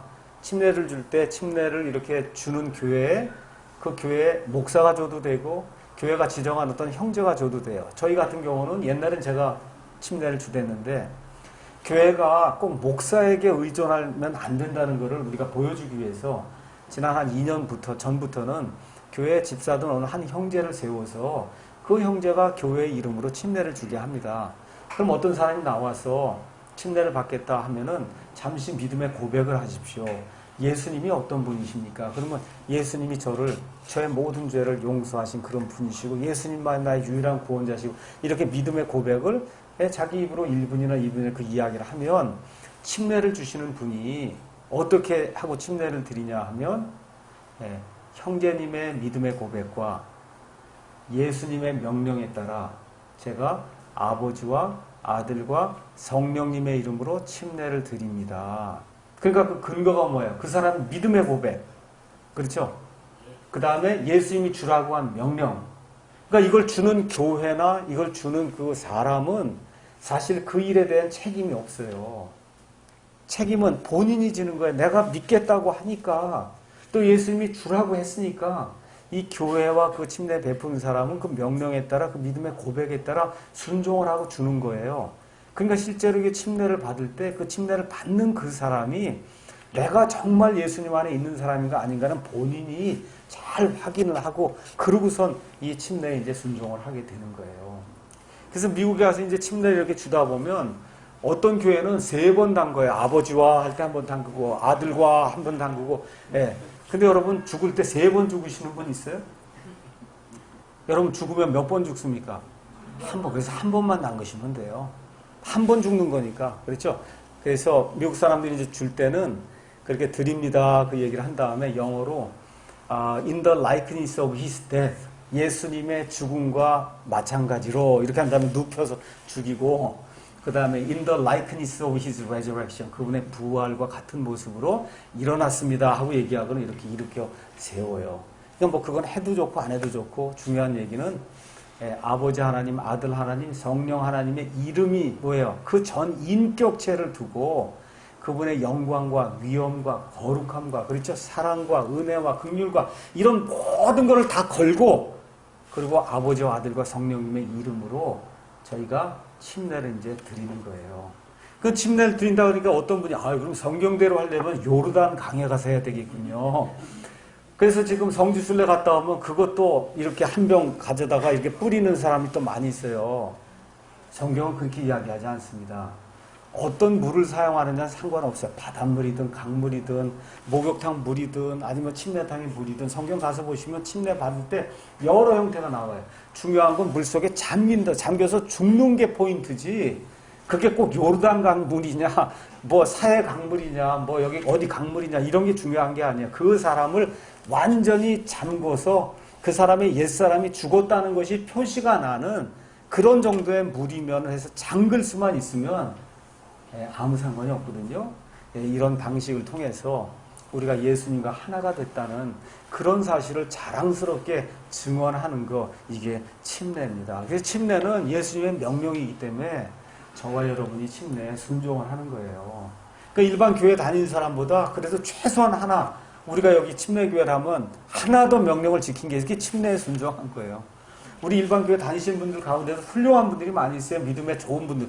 그분보다 그래도 내가 하나 더 한 게 있어요. 하나님의 명령에 순종한 게 뭐 침례에 순종했어요. 예수님이 침례 받으라고 했으니까 저와 여러분이 침례에 이제 순종을 한 겁니다. 이렇게 이제 이해를 하시고 자, 21세기 이제 교회 현황에 대해서 이제 잠깐 말씀을 드리겠습니다. 자, 한국에는 아까 말씀드린 대로 장로교, 감리교 이런 것들이 이제 먼저 들어오고 침례교회는 이제 늦게 들어오고 또 장로교, 감리교는 이제 일제 강점기 35년이라는 그런 시간을 지나는 가운데 신사참배를 했습니다. 신사참배. 이렇게 해갖고 이 교회가 유지가 됐어요. 신사참배를 통해서 교회가 유지가 된 이런 상태로 되면서 교회가 그래도 많이 확산이 됐고 침례교회는 신사참배에 동참을 안 했어요. 이렇게 되니까 그 식민지 시대에 굉장히 큰 핍박을 받고 하다 보니까 교세가 확장이 안 됐어요. 이렇게 돼서 이제 이 일제 식민지 지배에서 이제 벗어나게 돼서 보니까 교회 수가 비교가 안 되는 거죠. 그렇죠? 비교가 안 돼요. 감리교, 장로교 이게 숫자에 비해서 비교가 안 될 정도로 이렇게 이제 많이 이런 다른 교회들이 컸지만 침례교회 이제 그게 안 됐습니다. 자, 이렇게 이제 되고, 또 중국에서 들어온 성경이 세례라고 돼 있고, 이렇게 하다 보니까 이게 다 세례로 돼 있고, 그래서 침례교인들이 처음에 이거 세례로 좀 막 바꿔달라고 성경을 애걸복고로 해갖고, 그래갖고 저기 성서 그 공회에서, 그래, 니들만을 위해서 침례 성경을 내주겠다. 이래갖고 침례교인들을 위해서만 거기다가 침례라고 이렇게 해준 그 성경을 애걸복고로 해갖고 받은 거예요, 그거를. 예. 그렇게 하다 보니 모든 문서가 다 세례로 돼 있는데, 이거 하니까 얼마나 답답해요. 이거 여기 세례로 돼 있는 성경을 가지고 이거 침례입니다 얘기를 하려니 얼마나 답답해. 이런 과정을 이제 겪는 가운데 결국은 타협의 길로 들어선 거예요. 아우, 이거 침례 갖고는 안 되겠구나. 그렇죠? 그래서 그냥 말만 침례하고 그 외에는 다 장로교회를 하기로 그렇게 타협을 하고, 대전에 있는 무슨 그런 침례교 신학교니 이런 모든 거 하는 게 그냥 일반 교회하고 거의 똑같아요. 일반 교회하고. 이렇게 이제 되면서 침례교의 모든 그런 가치를 잃게 됐습니다. 자, 근데 제가 말씀드린 대로 미국 같은 경우 지금도 가장 큰 교세를 가진 데가 침례교회고, 지금 이 시간에도 가거호 방문하면서 예수님 믿어야 된다고 전도지를 나눠주고, 그래도 열심히 하고, 또 지금 이 시간까지 킹잼 성경만이 하나님이 보존해 주신 유일한 성경입니다 하고 교회에서 쓰고 알리고 이렇게 하는 데가 유일하게 독립침례교회밖에 없어요. 독립침례교회. 예. 자, 이렇게 하다 보니까 미국도 그렇고 이제 한국도 앞으로 마찬가지예요. 조금 더 지나다 보면 교회에 이제 노인들만 남게 돼요. 제가 이제 미국에 있을 때 그 다니던 교회가 미국의 유명한 존스 홉킨스 대학이라고 유명한 의과대학이 있는 교회가, 그 앞에 교회가 있었어요. 한 1920년경에 세워진 교회인데, 뭐 대리석으로 이렇게 하고 엄청나게 교회를 크게 세워서 아마 꽉 채면 1000명 이상이 들어가는 돌로 만든 아주 엄청나게 좋은 그런 교회예요. 그 교회 아침에 20명, 30명 예배를 드려요. 누구 할머니, 할아버지만 나와서. 할머니, 할아버지. 거기 이제 우리가 오후에 빌려서 예배 드리는 그런 형태로, 미국에 이런 감리교 이런 데가 다 그런 식으로 거의 다 그냥 교인이 없는 그런 상태로 지금 변하고 있거든요. 그 우리나라도 지금 교회가 계속해서 줄어들고 있어요. 교회 이제 가서 보시면 젊은 사람 찾기가 힘듭니다. 겨우 와그막 해갖고 젊은 아이들 교회 지금 붙여놓고 있는 거, 꽝꽝대는 거, 그거 하나만 안 오니까 겨우 지금 붙어 있는 그런 상태거든요. 그 이제 조금 10년, 20년 지나고 모르긴 해도 한 3, 40년 지나면 우리나라의 대형 교회들도 가면 노인들 몇 명 이렇게 남는 그런 현실이 지금 우리 눈앞에 지금 닥쳐 있습니다. 이게 사실이에요. 그런 가운데도 그래도 교회가 꽉꽉 차고, 미국에는 교회가 평균 100명 모이면 그러면 상당히 괜찮은 교회예요. 미국에서는 100명 모이면 100명, 어른 100명 모이면 상당히 괜찮은 교회이고, 뭐 교회 사이즈가 한 1000명 모인다 그러면 미국에서는 굉장히 큰 교회입니다. 한국처럼 이렇게 밀집이 돼 있지 않기 때문에, 그래서 멀리 살고 이러기 때문에 1000명 정도 모이면 그러면 큰 교회. 그렇게 많이 모이고 뭐 100명이라도 꽉꽉 차고 모이고 하는 그런 교회는 거의가 다 침례교회예요. 침례교회. 왜 그렇게 되느냐 하면, 침례교회는 특성이 성경 말씀을 근거로 해서 하나님의 말씀을 전달을 해요. 이렇게 하기 때문에 침례교회가 그렇게 미국 내에 아직까지 남아서 지금도 이 올바른 거, 보수적인 그런 가치, 뭐 동성애 반대 다 침례교회만 한 거지, 장로교, 감리교는 아예 목사들도 동성애 목사를 인정해야 된다는 거, 그 제일 앞장서는 데가 장로교, 감리교, 성공회. 지금 미국에 그렇게 돼 있어요. 그걸 그나마 그래도 반대하고 안 됩니다 하고 종교 통합 안 됩니다 하고 하는 거는 전 세계에서 유일하게 미국의 침례교회들이 그런 일들을 하고 있습니다. 자, 그래서 침례교회, 침례성도 제가 잠깐 이제 말씀을 드리겠습니다. 첫째는, 여러분, 감리교회는 우리가 누가 세웠다 그래요? 여러분 잘 알아요. 누가 세웠다 그래요? 요한 웨슬레가 세웠다 그러죠? 장로교회는 누가 세웠다 그래요? 요한 칼빈이 세웠다. 아니면 요한 칼빈과 같이 일했던 존 낙스가 세웠다. 그렇게 이야기를 합니다. 그렇죠? 여러분, 요한 웨슬레가 교회 세운 적이 있어요. 성경 읽어보니까 요한 웨슬레가 교회를 세웠다. 칼빈이 교회를 세웠다. 이거 있어요? 없어요? 그게 바로 사람이 만든 교단이거든요. 그렇죠? 우리 베프티스트의 가장 중요한 특징은 뭐냐? 인간 창시자가 없는 거예요. 이 침례교회를 누가 만들었냐? 예수님이 만드셨어요. 예수님이 만들었기 때문에 인간 창시자가 없는 거예요. 뭐 요한 웨슬레다 무슨 존 낙스다 뭐다가 없어요. 우리 침례교회는. 예. 예수님이 창시한 내 교회이기 때문에 사람 창시자가 없는 거를 자랑으로 여기는 교회가 우리 침례교회예요. 침례교회는 베프티스트 그렇게 얘기합니다. 베프티스트. 여러분 감리교도는 메소디스트 그렇게 얘기해요. 메소디스트라는 얘기가 성경에 나와요? 안 나와요. 한 번도. 베프티스트 나옵니까? 안 나옵니까? 나오잖아요. 존 더 베프티스트. 침례자 요한이라 존 더 베프티스트라고 하는 그런 베프티스트라는 용어 자체가 신약 성경에 나오는 용어예요. 우리가 지금 사람들이 저 사람 베프티스트야 그렇게 얘기할 때 그 베프티스트가 신약 성경에 나오는 그리스도인들 가운데 침례를 주는 올바른 진실된 그런 크리스찬을 가리킬 때 쓰는 이름이 베프티스트예요. 그 얼마나 자랑스러운지 알 수가 없어요. 그래서 저도 이 다음에 죽을 때 제 묘비에다가 뭐라고 적을 거냐 이제 생각을 해요. 성도. 그렇죠. 제일 성도가 제일 좋아. 목사 이런 거 소용없는 거예요. 하나님 보실 때 제일 좋은 건 성도, 정동수, 베프티스트로 살다가 하나님께로 갔다. 얼마나 좋아요. 그렇잖아요. 그리스도인이 많이 있어요. 장로교인도 있고 뭐 다 있어요. 그 가운데 내가 베프티스트로 살다가 갔다고 하는 게 얼마나 큰 영광인지 알 수 있어요. 인간 창시자가 없는, 그렇잖아요. 이 구질구질하고 냄새나는 인간 창시자가 없이 예수님이 세우신 그 내 교회, 그렇죠? 그 내 교회 일원으로 예수님이 세우신 그 교회 그거에 그 무리로 해서 내가 지금까지 살다가 인생 마치고 하나님 앞에 성도로 섰다. 아, 최고의 영이죠, 뭐. 그렇지 않습니까? 예. 그게 우리 베프티스트의 그런 영광이에요. 영광. 자, 그래서 침례교회는 이 사도 바울 이후로 이 세상에 이제 복음이 선포가 되면서 다 어떻게 해서 침례 준 거예요. 그래서 이 침례를 줬던 이 베프티스트들이 지난 2000년 동안 간직했던 여러 가지 가치가 있습니다. 그 가치, 그걸 우리가 베프티스트 디스팅티브스라 그렇게 해요. 베프티스트가 다른 사람들에 비해서 특별히 이렇게 독특하게 이렇게 드러나는 점, 그래서 베프티스트 디스팅티브스라고 해서 8가지를 베프티스트의 단어가 가서 보시면 베프티스트스 하면 또 8자입니다. 거기에 앞에 B, 베프티스트, A, P 이걸 해서 그 8가지 그 첫 글자를 이렇게 따갖고 그래서 베프티스트들이 독특하게 지금까지 지켜왔던 독특한 그와 같은 성경의 교리, 그걸 제가 여러분에게 몇 가지를 말씀을 드릴게요. 첫 번째 나오는 거는 베프티스트니까 B가 가장 먼저 나오죠. B. 그래서 영어로는 Bible's Final Authority 이렇게 돼 있어요. 성경을 최종 권위로 믿는 거예요. 인간의 말이 아니라 우리가 이제 베프티스트가 됐다, 성경대로 믿는다라고 얘기할 때는 모든 거에 시시비비를 교리의 옳고 그름을 성경을 가지고 하는 거예요. 뭐 칼빈이 이랬다, 웨슬레가 이거 다 집어치우고, 아시겠죠? 어느 유명한 사람이 그랬다 그게 아니라 우리가 지금부터 주장하는 거는 우리의 유일하고도 최종적인 권위는 이것뿐이 없습니다. 이렇게 하는 거예요. 이것뿐이 없어요.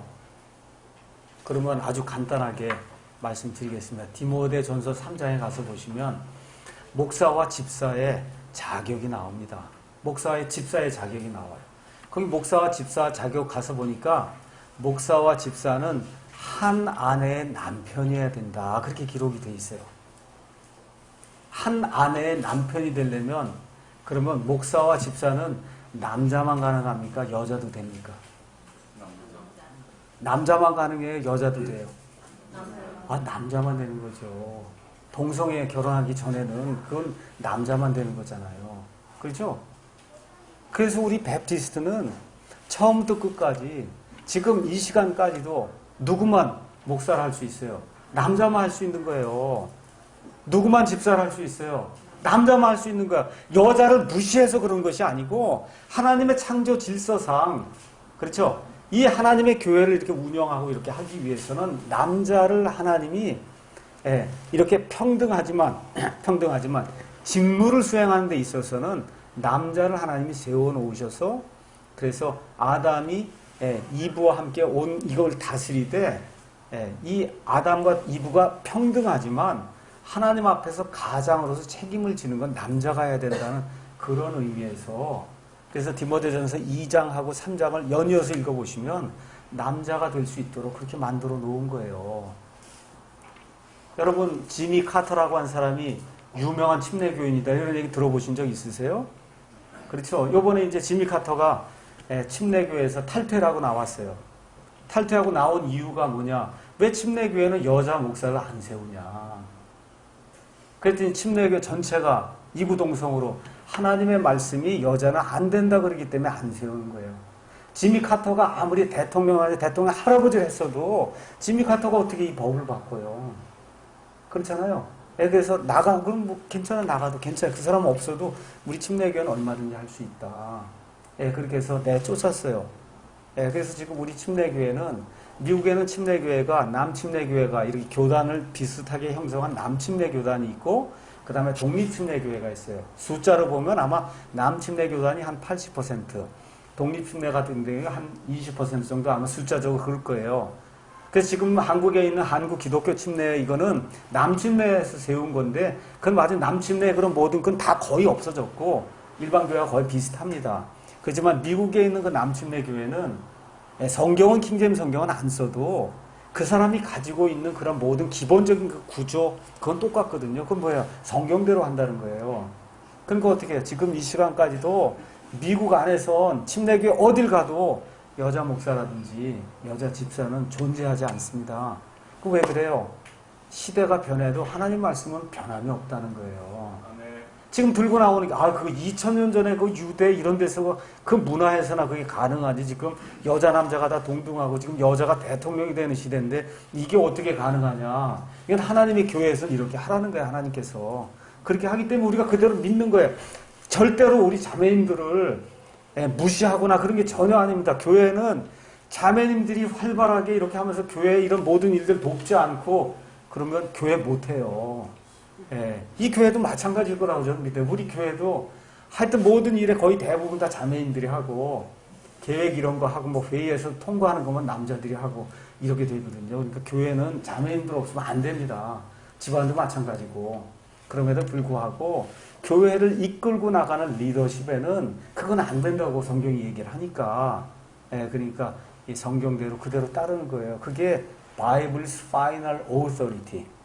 시대가 변하든 뭐가 되든 하나님이 말씀하셨으면 하나님 말씀대로 우리가 지키는 거다. 아멘. 둘째, 베프티스트, 그 다음에 둘째 단어가 A죠. A는 Autonomy of Local Church. 이렇게 돼서 지역교회의 자치권이 보장이 되는 교회예요. 쉽게 말씀드리면 교회 가서 보시면 이 서신서에 가면 빌립보 교회가 있어요. 에베소 교회가 있어요. 데살로니가 교회가 있어요. 다 이렇게 멀리 떨어져 있어요. 지금 식으로 얘기하면 우리 인천에는 사랑 침례교회가 있어요. 광주에는 은혜 침례교회가 있어요. 진주에 가면 소망 침례가 있어요. 근데 우리 사랑 침례교회가 광주 침례교회다. 당신네 이번 주에 찬송가 뭐 하고 성경 구절은 이걸 하고 그렇죠. 이렇게 명령을 내리고 또 진주에 명령을 내리고 말 그대로 저 교황이 하듯이 지금 천주교회는 온 세상이 같은 날 같은 성경 구절로 같은 말씀으로 이렇게 하도록 다 이렇게 내려오잖아요. 그렇죠. 또 많은 교단들이 그렇게 하고 있어요. 그건 안 되는 거라는 거예요. 그건 안 된다. 여기 광주에서 여기 형제님들이 교회를 형성을 하면 이 광주에 있는 형제님 자매님들 안에 거하시는 성령님이 계시잖아요. 그 성령님의 인도하심에 따라 자율적으로 교회를 운영을 하는 거예요. 12시에 예배 드리시고 12시에 드리시고 우리는 월요일날 예배 드리는 게 좋다 그러면 월요일날 예배 드리셔도 되고 그렇죠? 주중 예배도 저희는 금요일날 해요. 수요일날 모일 수가 없어요. 우리 금요일날 하니까 금요일날 한다 그랬더니 또 어떤 사람 당신네 교회는 이단이다 왜 수요일날 안 하냐. 그렇죠? 별개당 이단이라 그래요. 새벽기도 안 한다고 이단이라 그러고 금요 철야 모임 없다고 이단이라 그러고 그게 그러한 게 생기면 안 된다는 거예요. 그러니까 교회가 될 때 가장 중요한 것은 무엇이냐 하면 교회의 자치권이 그게 보장이 돼야 돼요. 제가 오늘 여기 광주에 내려온다 그러니까 벌써 어떤 분들이 이 정동수 목사하고 사랑침례교회가 이 광주 이 은혜침례교회 이 독립 자치권을 훼손을 한다. 저는 훼손한 거 아무것도 없어요. 여기서 와달라 그러고 그렇죠? 그래서 생각을 해보니까 뭐 형제 자매들끼리 우리가 이렇게 사랑을 나누고 그렇게 하기 위해서 온 거예요. 우리가 여기 형제님에게 목사 임명을 이제 드렸어요. 이거 드린 것도 우리 교회의 그러한 그 법칙에 따라 여기서 요청이 있을 때 우리가 살펴보고 문제가 없으니까 우리 교회의 자치권을 발동해서 독립적으로 드린 거예요. 여기도 독립적으로 우리에게 요청을 한 거고, 제가 당신도 우리 교회 와서 반드시 여기 와서 임명을 받아, 그런 적 한 번도 없어요. 그렇죠? 예. 독립적으로 하는 거예요. 독립적으로. 그래서 교회 목사를 세우는 것도 우리 교회처럼 이렇게 해갖고 와서 우리 교회 와서 안수를 받아도 되고, 여기 30명이 모였는데, 그냥 우리끼리 이 안에서 목사를 세우면 어떠냐? 안에서 성령님이 안에 계시는 가운데 이 안에서 어느 형제를 목사를 세웠다. 이게 무슨 문제가 있어요? 독립적으로 자율적으로 하는 건데. 그렇지 않습니까? 예. 그래서 교회의 이 독립 자유권이 이게 회복이 안 되면 그러면 신약적인 그런 교회가 될 수가 없어요. 교단이라는 게 뭐예요? 저 위에 천주교 꼭 그대로 따온 거예요. 교황 밑에 쭈르륵 있는 거를 교단이라고 해서 그대로 따온 거예요. 그러니까 교단의 그 장이 한번 되면 말 그대로 교황이 되는 거잖아요.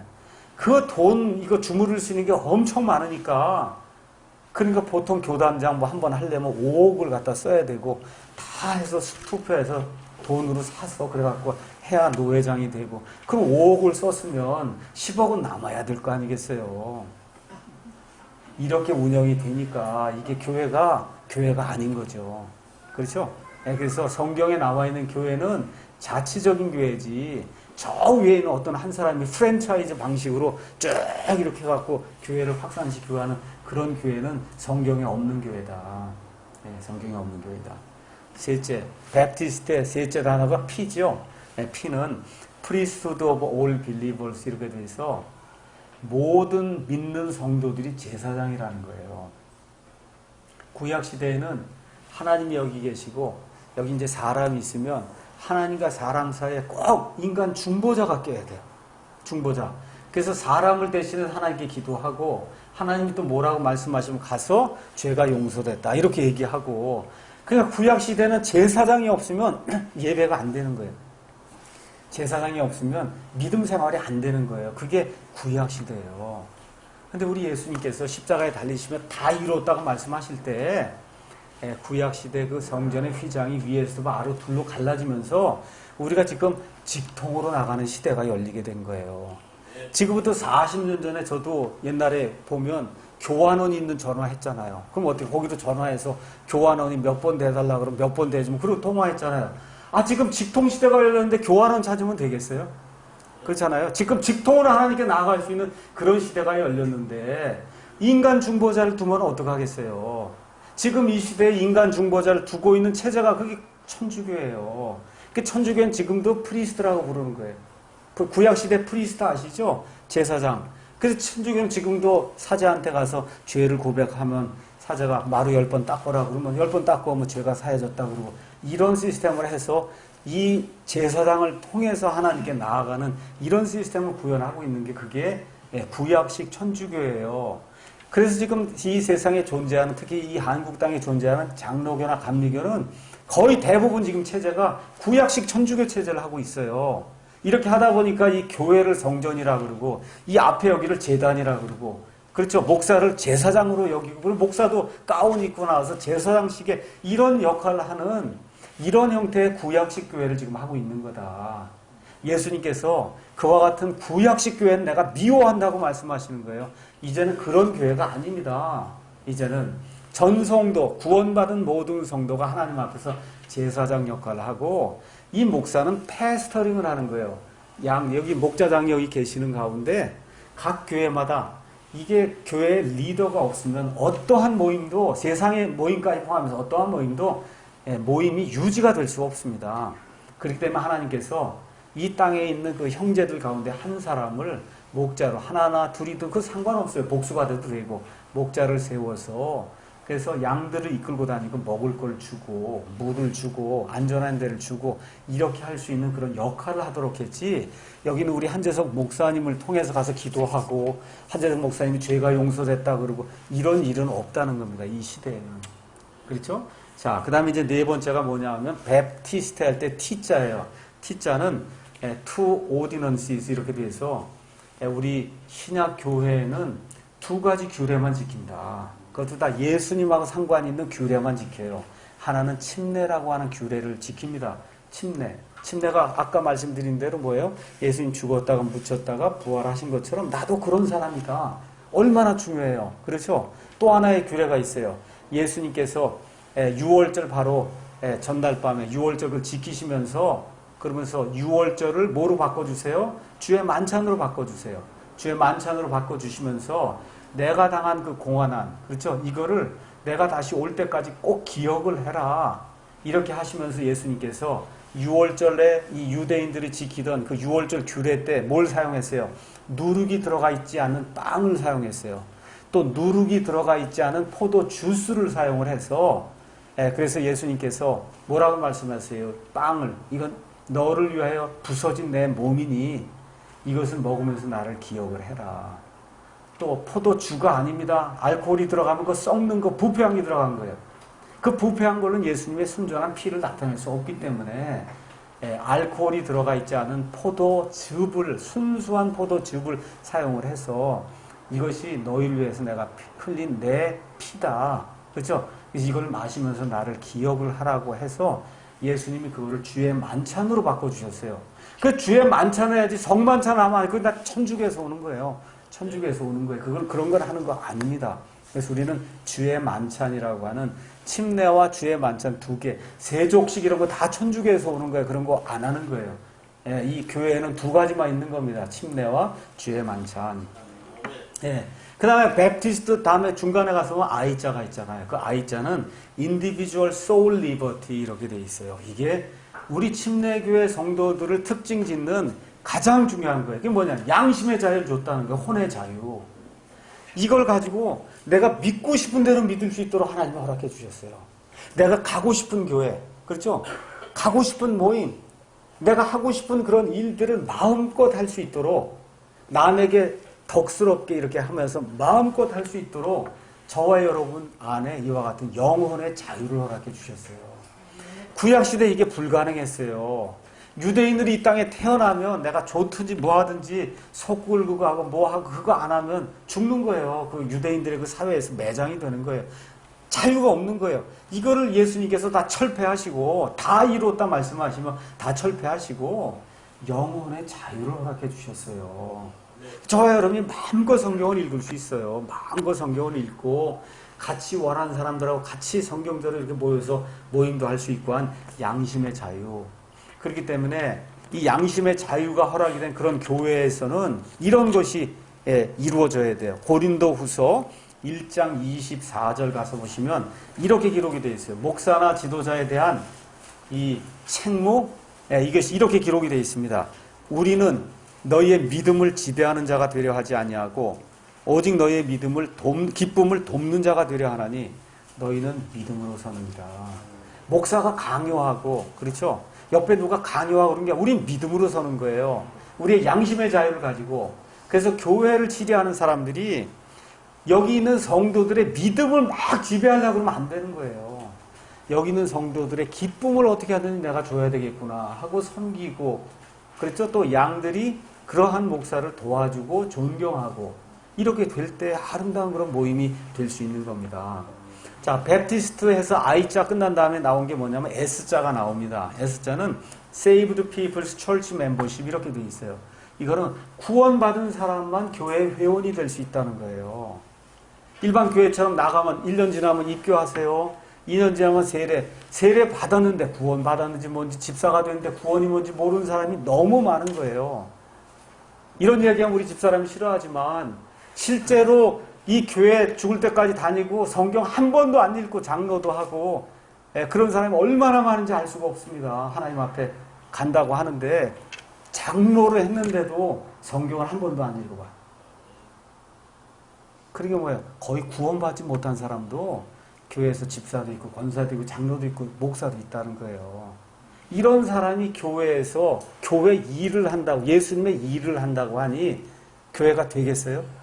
안 되는 거예요. 그러니까 어떤 사람만 교회 멤버가 되는 거예요? 구원받은 사람만. 구원받은 사람만 되는 거예요. 태어나자마자 물 뿌리고 그러고서 유아 세례 주고 그래서 얼마 지나면 교족부에 올리고 구원받아서 우리 이런 거 안 된다는 거예요. 안 되는 거예요. 어떤 사람만 내가 장성해서, 그렇죠? 하나님의 복음을 깨달을 수 있어서 내가 죄인이라고 한 사실을 깨닫고 이 죄에서 벗어날 수 있는 유일한 길이 예수님밖에 없다는 그런 사실이 체득이 돼서 그렇잖아요. 내가 예수님만 통해서 구원받는다는 이게 아주 확실해져서 그래서 내가 예수님만 구원자로 믿습니다. 그분을 받아들인 그 사람들만 침례를 받고 공개적으로 증언을 하고 그 사람들만 그 교회 멤버가 되는 거예요. 그러니까 이 교회는 구원받지 못한 사람도 올 수 있고 침례받지 못한 사람도 올 수 있어. 다 다녀만 괜찮아요. 그럼에도 불구하고 교회에 어떤 일을 집행을 할 때는 교회 회원들이 찬성하고 뭐 이렇게 뭐 할 거 아닙니까? 그 교회 회원은 구원받은 사람만 돼야 된다는 거예요. 이렇게 돼야 교회에 문제가 안 생기지 않습니까? 그렇죠? 예. 그 다음에 이제 일곱째는 베프티스트스에 맨 끝에 T자가 하나 더 붙었어요. 그거는 지역교회는 직분이 두 개뿐이 없다는 거예요. 성경 가서 읽어보니까 목사와 집사라고 하는 이 두 개뿐이 없다. 디모데전서 3장에 그렇게 나와 있습니다. 그 디모데전서 3장 가서 보시면 거기는 목사라고 안 나오고 감독이라고 나와요. 감독. 그래서 여러분이 이제 그 교회 역사 이런 거 가서 보시면 옛날에 서머나 그런 그 도시에 폴리카베라는 감독이 있었다. 지금 감독 그러면 여러분 머릿속에 감리교 감독, 천주교 주교 그러면 이 밑에 목사들이 쫙 깔려있는 이걸 자꾸 감독이라고 생각하시죠? 이런 개념을 가지고 지금 이 디모데전서 3장의 감독을 읽으시면 안 돼요. 처음에는 지역교회를 다스리는 그 사람을 감독이라고 그랬어요. 영어로 비숍이에요. 비숍. 이 비숍에 다 감독이에요. 지역교회. 여기 한재석 감독이에요. 여기 이 지역교회 여기에. 옛날엔 그랬어요. 근데 이게 시간이 지나는 가운데 천주교회가 들어오면서 교회가 천주교식으로 바뀌잖아요. 바뀌다 보니까 교황이 있고 밑에 주교, 비숍이 있고 그 밑에 뭐가 있고 이렇게 첩첩산중으로 이게 교회 이런 구조가 형성이 되다 보니까 이게 성경에 나오는 비숍이라는 단어를 그 사람들이 사용해서 그걸 주교라고 쓰기 시작하는 거예요. 그러니까 사람들이 이제 감독님 그렇게 부르면 그럼 이게 천주교 감독인지 이거 데살로니가 교회 감독인지 알 수가 없는 거예요. 이런 일이 생기니까 성경 신자들이 이제 우리가 비숍이라는 말을 쓰면 안 되겠다. 이게 구분이 안 되니까 그래서 우리는 목사라고 하는 그런 단어를 써야 되겠다. 그럼 구분이 확 되잖아요. 그래서 우리 베프티스트들은 이런 일들의 혼란을 피하기 위해서 시간이 지나면서 에베소서 4장에 나와 있는 목사 겸 교사 그 패스터라는 그런 단어를 사용을 한 거예요. 그러니까 여러분이 뭐 우리 한국 사람이든 미국 사람이든 명함 목사 받으면 그 레버런드 뭐 킴 이렇게 적어놓은 사람 많아요. 레버런드 그렇죠? 이게 다 어디 천주교에서 오는 거예요. 레버런드라는 얘기는 지존하다는 뜻이에요. 그러니까 김지존 목사 이런 거예요. 어떻게 사람이 자기를 지존하다 그럴 수 있어요. 거기다 most reverend도 있어요. most reverend 지극히 지존한 분 이게 다 성공의 천주교에서 들어오는 거들. 우리 침례교는 그런 거 없어요. 다 패스터 킴, 패스터. 알겠죠? 패스터지 레버런드는 없는 거예요. 우리는. 그건 다 천주교에서 이렇게 영향을 받고 그게 들어오는 거예요. 있을 수 없는 그러한 단어를 사용하면 안 돼. 어떻게 사람이 자기를 지존자라고 그러냐고요. 그거 참남한 일이죠. 그렇죠? 네, 그래서 이제 이렇게 이해를 하시고 마지막으로 베프티스트스의 맨 끝에 S는 separation of church and state 이렇게 되어 있습니다. 이것은 뭐냐 하면 국가와 교회가 분리가 돼야 된다는 거예요. 여러분 지금 우리가 살고 있는 이 나라의 교회들이 국가의 지배를 받습니까? 안 받습니까? 지금 받아요? 안 받아요? 안 받아요. 안 받아요. 이거 왜 그래? 양심의 자유, 집회의 자유 이런 것들이 헌법에 명시가 돼서 국가가 너 이렇게 믿어 이런 거 못한단 말이에요. 이게 국가와 교회가 분리가 된 거예요. 저와 여러분이 이런 사회에 태어났기 때문에 이게 너무 당연한 걸로 생각하는데 지금부터 약 1500년 전부터 시작해서 지금 이 시간까지도 국가 교회를 유지하는 나라가 엄청 많습니다. 여러분 AD 500년부터 루터의 종교개혁이 일어날 때까지 중세 1000년 동안은 다 천주교 국가예요. 유럽이 다 천주교 국가예요. 그럼 그 안에서 천주교를 안 믿으면 죽어야 돼요. 아시겠죠? 천주교를 안 믿으면 어디 나가서 일할 데가 없어요. 심지어 무덤에도 못 가요. 장가도 못 가요. 시집도 못 가요. 그게 자유가 없는 거예요. 그게. 이렇게 돼서 나와서 이 사람들이 안 되겠다 해서 나온 게 프로테스탄트예요. 그래서 나온 게 루터가 나왔어요. 그래서 루터는 또 어떻게 만들었어요? 독일하고 스칸디나비아 3국을 루터교가 아니면 그러면 안 되게 만들었어요. 거기는 그런 또 루터교의 국가교회를 만들었어요. 조금 지난 다음에 영국이 또 뭘 만들었어요? 성공회를 만들었어요. 영국은 성공회가 아니면 안 되게. 그렇죠? 이런 게 국가교회예요. 지금의 국가교회가 어디냐? 이슬람이 국가교회예요. 거기 태어나면 다른 건 못하는 거고 하면 이슬람 하든지 아니면 죽든지 아니면 밖으로 나가든지 그게 이슬람이에요. 그게. 그러니까 국가교회가 되면 사람이 영혼의 자유가 압박을 받고 살 수가 없는 거예요. 그러한 삶을 1500년 이상 살아온 거예요. 구약시대에 모세의 율법을 받은 이스라엘이 국가교회예요. 국가교회. 하는 대로 안 하면 죽는 거예요. 나가야 되는 거예요. 이러한 교회를 탈피해야 된다는 거죠. 국가가 교회를 장악하거나 교회가 국가를 장악하는 그런 시스템은 안 된다. 그래서 침례 성도들이 영국에 이제 갔습니다. 그래서 가기 전에 어떤 일이 생겼냐. 이 미국에 우리가 보통 메이플라워를 타고 청교도들이 넘어갔다. 그런 얘기 많이 들으시죠? 청교도들이 바로 이 영국에서 살려고 하니까 영국의 헨리 8세가 성공회를 국교로 만들었어요. 근데 이 사람이 양심의 자유를 찾는 거예요. 아니, 난 이대로 믿고 싶지 않다. 그렇죠? 이렇게 되니까 거기서 살 수가 없는 거예요. 그래서 어떻게 해요? 우리가 종교의 자유를 갖기 위해서 식민지 미국 땅으로 가자. 이래갖고 이 사람들이 이제 거기 도착을 한 겁니다. 근데 참으로 아이러니가 또 생겼어요. 여기 식민지 아메리카에 도착하자마자 이 사람들이 뭐를 선포했냐 하면 청교도 외에는 안 된다를 또 선포한 거예요. 여러분 이해하시겠죠? 이 국가교회에서 사는 사람들의 뇌리 속에는 자기 것만 해야 된다는 생각이 들어있는 거예요. 자기 것만. 그렇게 해서 청교도, 장로교, 청교도 외에는 안 된다고 법을 선포하려고 이제 하니까 그 당시에 그 사람들이 다수를 이루었어요. 침례교 별로 되지 않았어요. 그런데 그런 가운데 침례 성도들이 한 사람 한 사람 느는 가운데 하나님은 심지어 내가 하나님을 믿지 않고 지옥에 가는 걸 선택해도 하나님은 그걸 인정하신다는 거예요. 이런 영혼의 자유를 하나님이 부여해 주셨는데 어떻게 특정 종교만 믿으라고 우리가 다 그걸 피해서 저 유럽 대륙에서 넘어온 사람들이 그거 할 수 없다. 이렇게 돼서 침례 성도들이 싸우는 가운데 시간이 지나면서 미국의 헌법 안에 양심의 자유, 종교의 자유를 특정 짓는 그런 일이 침례교 성도들에 의해서 생겨나게 되고 시작이 얼마 안 됐지만 침례교인들이 민주적으로 교회를 운영을 하고 말 그대로 평등하게 여러분 장로교회 벌써 가서 보시면 목사, 장로 이렇게 돼서 층층이 이게 돼 있잖아요. 미국 사람들이 그 평등 정신에 맞질 않거든요. 이렇게 되다 보니까 그냥 자연적으로 침례교회가 확산이 된 거예요. 영혼의 자유, 집회의 자유, 양심의 자유, 그렇죠? 이런 모든 것들의 자유를 이렇게 인정을 하면서 각 개개인의 자유, 그렇잖아요. 예술 잘하는 사람 예술 잘하는 거 해야지 왜 굳이 딴 거 할 필요 없잖아요. 이런 것들의 모든 자유를 인정하는 이 침례교회가 미국 전체를 장악을 하게 됐고 이러면서 미국 이 헌법 안에 지난 한 몇 년이야? 5,700년 동안의 인류 역사상 처음으로 한 국가의 헌법에 집회의 자유, 종교의 자유, 양심의 자유가 못이 박히게 된 거예요.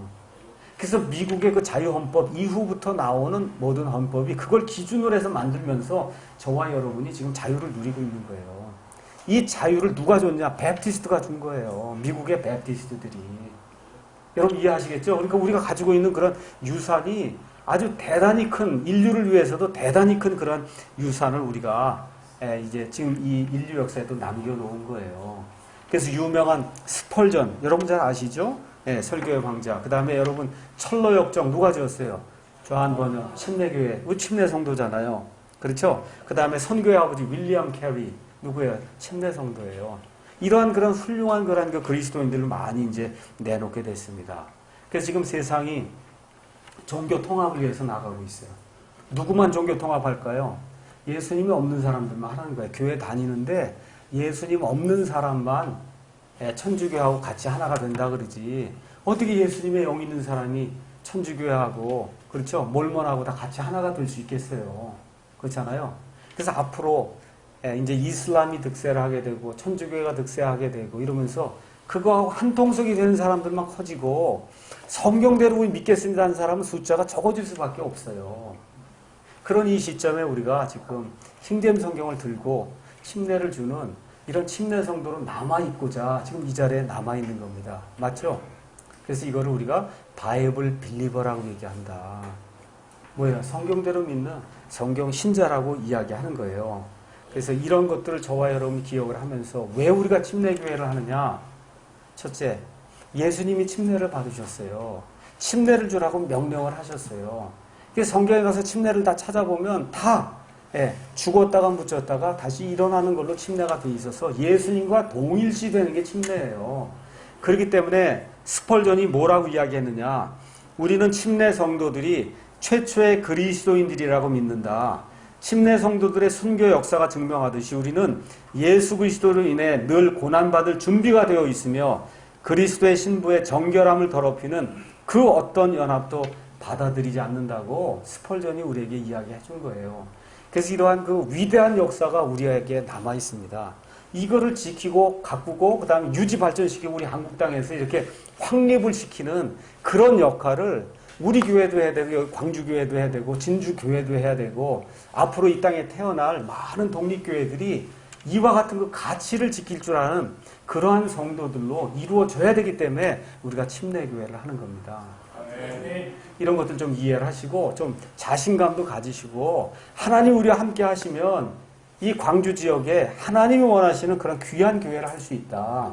이 생각 가지시고 서로 섬기고 서로 도와주는 가운데 1년쯤 지나고 2년쯤 지났을 때 이 교회가 점점 이렇게 부흥한다는 그런 소식이 전 세계에 알려지고 주님께 영광이 되기를 예수님의 이름으로 축원합니다. 아멘.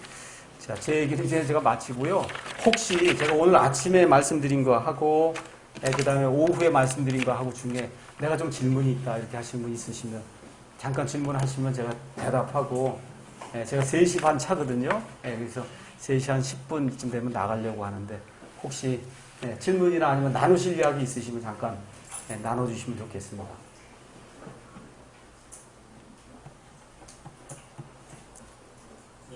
예, 말씀하시죠. 독립교회라고요. 예. 네이버에 그런 교회니까 이렇게 하고 찾아갔는데 그 교회가 침례교가 아니고 그냥 독립교회더라고.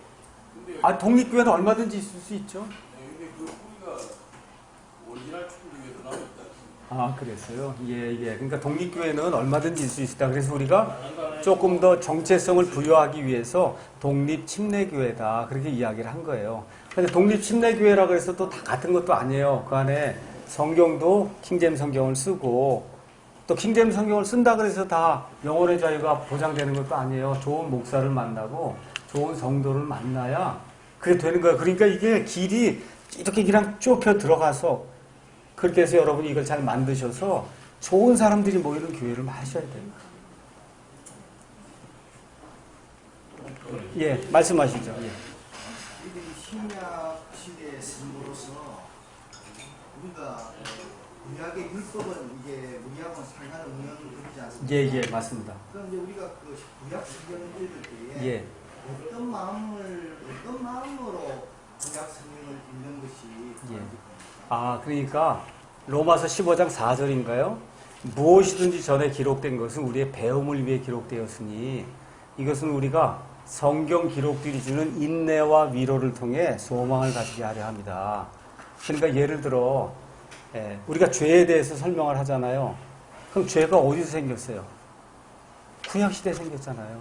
그러니까 구약을 알아야 그걸 설명을 해줄 수 있고 또 예를 들어 예수님이 행하신 그런 일들이 무언가를 레위기에 나오는 그런 그 여러 가지 헌물이 있잖아요. 여러 가지 그런 그 규제, 절기가 있잖아요. 이런 것들이 다 예수 그리스도를 가리키는 예표거든요. 그러니까 그런 것들을 이렇게 공부하면서 예수님의 사역과 이게 이렇게 연관이 되어 있구나. 그래서 신약과 구약이 이렇게 매칭이 되는 이런 것들을 보여주는 거예요. 또 이런 가운데 메시아가 온다고 하는 말씀 주셨잖아요. 그 메시아에 관한 내용들이 특히 대언서에 다 기록이 되어 있고 이게 넘어오면서 마태복음으로 이게 넘어오니까 이게 신약과 구약의 뭐라 그럴까 경계선에 서 있잖아요. 마태복음이. 마태복음은 거의 100% 유대인들에게 준 율법 아래 있는 사람들에게 준 그런 말씀이에요. 그렇게 되니까 그게 중첩이 되는 그 시점에서 신약과 구약이 어떻게 연결이 되는가 이걸 지금 보여주고 사도행전 같으면은 그거는 유대인 그리스도인에서 이방인 그리스도인으로 넘어가는 그 책이에요. 그 책이. 그렇잖아요. 그러니까 처음에 한 10년, 10장 정도까지 유대인들로 구성이 되다가 어떻게 이게 이방인들로 넘어가는가 이런 걸 보여주는 책이잖아요. 그러니까 이제 그런 것들을 신약, 구약 이런 걸 전체를 다 이렇게 보면서 통합적으로 이제 이해를 하시면 되죠. 예, 뭐 다른 거 혹시 질문 있으세요? 목사님, 예. 사울 왕 얘기인데요. 사무엘상 그 마지막 끝편에 보면 사울 왕이 대입하여 죽었다. 예, 예. 분명히 거기서 자살해서 죽었다는데 예. 사무엘 하에는 예, 처음에 그 사울 왕이 다시 살아나가지고 예, 예. 도망다니다가 어떤 청년한테 죽었다. 예, 예. 이게 헷갈리는데 왜 그렇습니까? 뭐, 둘 중 하나가 맞겠죠. 예, 그러니까 이제 그거는 그 사람이 그렇게 보고한 그 청년이 그렇게 보고를 한 건지, 예, 그 내용을 우리가 알 수가 없죠. 하지만 그렇게 보고한 청년은 죽임을 당했죠. 예. 그렇잖아요. 예. 그러니까 뭐 성경에 꼭 기록된 대로 믿으면 이제 자살을 했다 그렇게 얘기를 했는데, 예. 근데 이 사람은 아직 숨이 남아 있었다. 근데 사실은 자살했는데 아직 숨이 남아 있는 그 순간에 그 사람이 갔을 수도 있는 거고, 예, 그건 뭐 정확하게 뭐라고 얘기 못 하겠네요. 그 성경 그 사무엘 상하고 하하고 이제 같이 이제 보면은 참 어떤 게 맞는 건지 좀 몰라요. 그냥 죽은 것만 아시면 되지 뭐. 그렇게 크게 중요한 건 아닌데. 근데 이제 사무엘 상에는 자살해서 죽었고 예. 사무엘 하에는 이제 타살해서 죽었고. 예, 근데 이제 그게 두 가지가 다 될 수 있잖아요. 자살을 했는데 아직 숨이 남아 있을 수 있잖아요. 그렇죠? 그거를 이 사람이 와서 마지막으로 처리했는 건지, 예, 그건 뭐 둘로 볼 수 있는 거니까, 예, 그렇게 이해하시면 됩니다.